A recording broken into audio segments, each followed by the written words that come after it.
What's up, everybody? It's Derek Anderson, the DA, here with another box office breakdown. This is the scoreboard of the film industry. This is where we look at the winners and the losers, who's hot, who's not, and we also take a look at the week that passed along with the week to come, see how everything is going to shake out.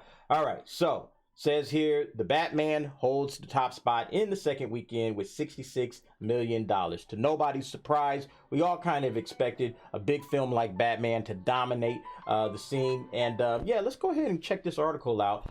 This is on Box Office Mojo.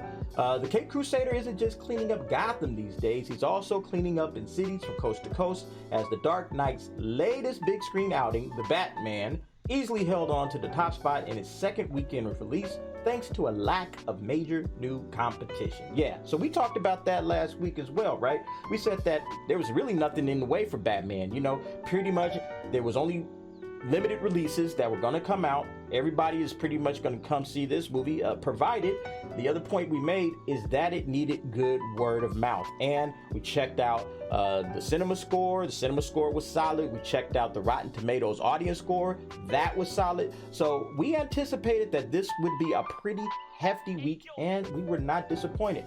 So yeah, let's go ahead and check this article real quick. Kind of go over this. So couple of points. It brings up a couple of very interesting points that I wanted to address. So first things first,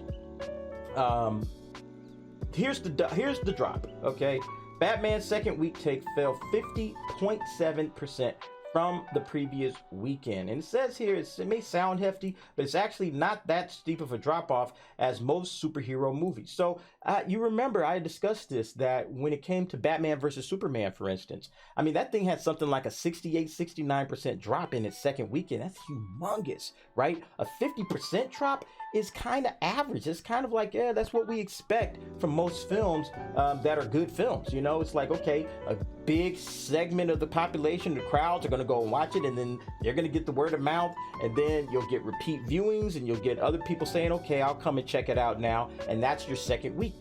And 50%, it sounds about right, especially when nothing's out. So yeah, Batman is doing great. Right here it says here it's already racked up $238.5 million domestically, so that's great news. And yeah, it does mention here that, you know, you had to go out and watch it in the theater, right? You have to leave the house and buy a ticket. This is what the film industry needed. It needs a big major release that's exclusively in theaters to show people that, hey, you can still have movies in theaters. Not everybody wants to watch a film on Netflix or on their TV screen or their tablet or whatever. A lot of people do want to go out and catch a movie in the theaters, and this shows it. Also, it talks about, you know, yeah, it's coming to HBO Max for a big screen. I heard that a lot of people were saying, oh, well, you know, because it's coming to HBO Max in about 45 days, that's just a month and a half. I could wait a month and a half to watch this film. And yeah, there are going to be people that say that. And, you know, maybe that does hurt the box office a little bit, but pretty much what you're going to get is everybody that really, truly wants to see this film, they're going to go ahead and go. So, I mean, I don't think this really hurt it that much. It obviously didn't, because it's doing great numbers. Would a few more people have watched it? You know, maybe, possibly. But I don't think this is going to hurt it as much in the long run, especially for these big comic book films. For some of the smaller films, yeah, but not for these. Okay, and it also mentions, as another piece of information, it is scheduled to be released in the lucrative Chinese marketplace March 18. That's this coming weekend. So think about it. It's already done $463 million, and it hasn't even released in China. Okay, so I think it's well ahead of schedule, and it's probably going to make all of its money back definitely by the end of next weekend and then some. Also, I found this little nugget. This is talking about Uncharted. Uncharted so far has a global take 301 million, right?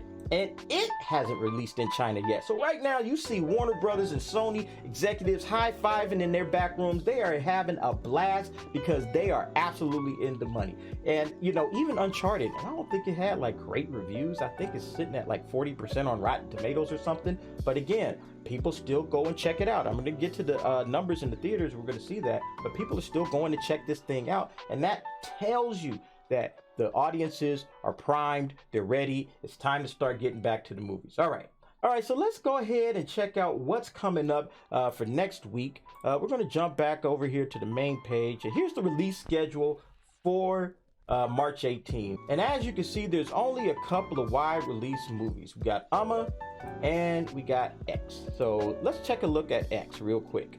So X, horror film, right? Comes out next week, hour and 45 minutes, horror film, rated R. Okay, that has a certain kind of audience, right? You're only going to get certain types of people that are going to go to that film. It's not really kind of like your general audience film. And then you got is another horror film, okay? And this one, PG-13, so you get a little bit more people, a few more people. Only an hour and 23 minutes. That's interesting. So where it does play, it'll get definitely more screenings, because each screen can only, show a movie so many times based on how long it is. So that'll get it a couple of extra screenings. But again, a PG-13 horror film. It's really not in any direct competition with Batman. I'm expecting Batman, as far as a domestic drop, probably be looking at maybe another, maybe 30 to 40%. I mean, honestly, I think that it could legitimately get even smaller drop, and it'll keep getting smaller drops, of course. But I think there's a general interest in this film. People were excited about it. It's gotten rave reviews, even with some of the negative publicity and press, from comments from the staff or from the cast and crew. It's still looking like it's going to be a solid film. So hats off to the Batman and Warner Brothers. So yeah, let's keep going. We're going to go ahead and check out some of the other numbers and see what those look like. All right, so here we go. This is the top 10 from the last weekend. Number one, of course, is Batman with $66 million. Uncharted bringing in $9.25 million. Dog still hanging in there and doing good numbers, $5.3 million over the weekend. Spider-Man No Way Home still in the top 5, hard to believe, with $4 million. And then finally, Death on the Nile coming in at $2.5 million. So then the rest of the top 10, you got Radhe Shyam. It's a Indian film, overseas, released, but it did pretty good in the domestic office, $1.8 million. Then you got Sing 2 and Jackass Forever still clocking in over 1 million. And then finally Scream and Cyrano under $1 million total. All right. And then next, we're looking at the domestic top 5 week over week drops. So this is what we were talking about earlier. Batman, $66 million this week, 51. I rounded it up from the 50.7, so a 51% drop. Worldwide total, $463 million. You have Uncharted at a 16% drop. Now it's sitting at $301 million.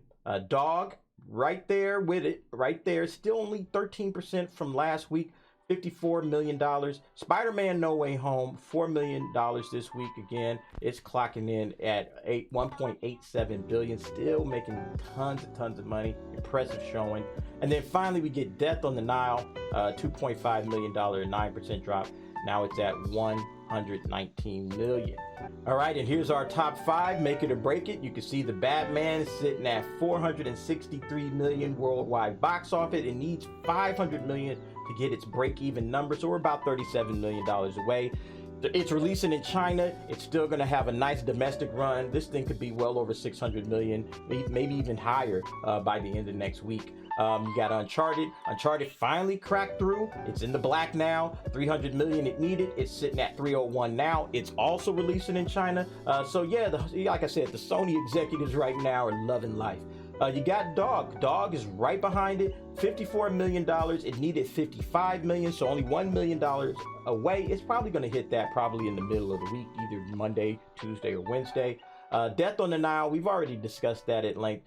Even though it's getting a sequel, but it just really didn't hit with the audiences to the tune of 119 million, which is still a good number. But when you spent $90 million to make the movie, you needed a little bit more than that. And then finally, Cyrano, kind of a niche audience, right? We talked about that. Small release, it really wasn't looking to do crazy numbers. So $5 million, just like, yeah, that's about where we expected things to be.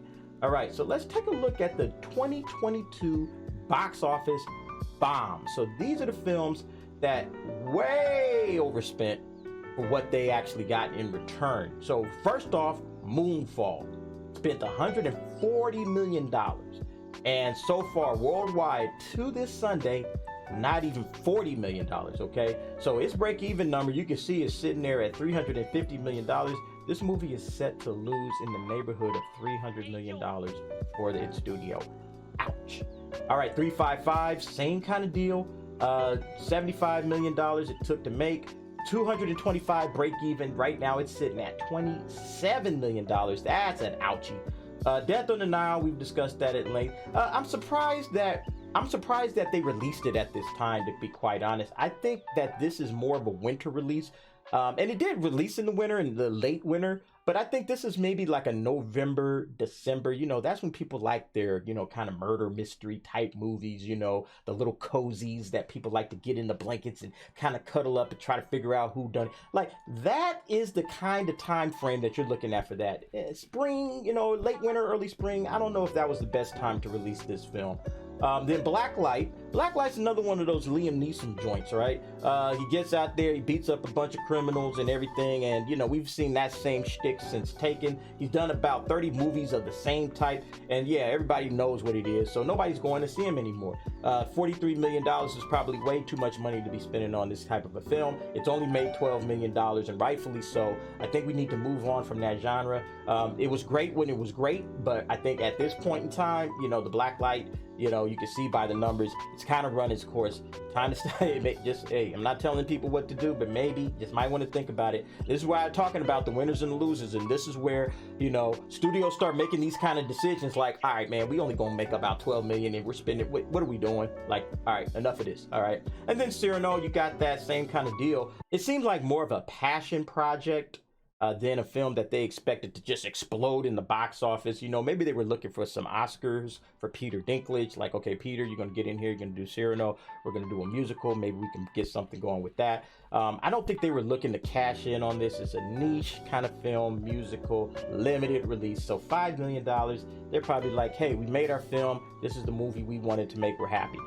So yeah, that's it. And yeah, those are the box office bombs. There are a few others, but I just put like my top 5, and there are some bigger bombs that are coming in. But yeah, that Moonfall, that's gonna really slow down any of those Roland Emmerich disaster flicks going forward. It's like, hey, roll, last one didn't do too hot, so yeah, let's go ahead and do a $30 million budget, and let's see how we do with that, rather than 140 million huge special effects. But we'll see. But yeah, that's it for the box office this week. So how is Batman gonna fare next week with those 2 horror movie releases? I'm guessing somewhere in the neighborhood of a 30-40% drop. I think with the China release, it's gonna way overdo and clear its break-even numbers, and it's probably gonna push it well beyond 600 million. Just again, my opinion. I think the same thing with Uncharted also will likely blow those numbers away and really start getting into the black and start making some really good money. So yeah, kudos on those films, and then we'll see how everything shakes out. We got a couple of more weeks before we get to Morbius. That's the next big comic book film. We're going to be addressing that one this time next week and seeing what the expectations will be, kind of pre-gaming that. So anyway, that'll do it for the box office breakdown. I want to thank everybody for watching. If you haven't done so already, there's a subscribe button down there. Definitely click that so you can get all of this type of content. All right, thanks for watching, and I'll see you next time.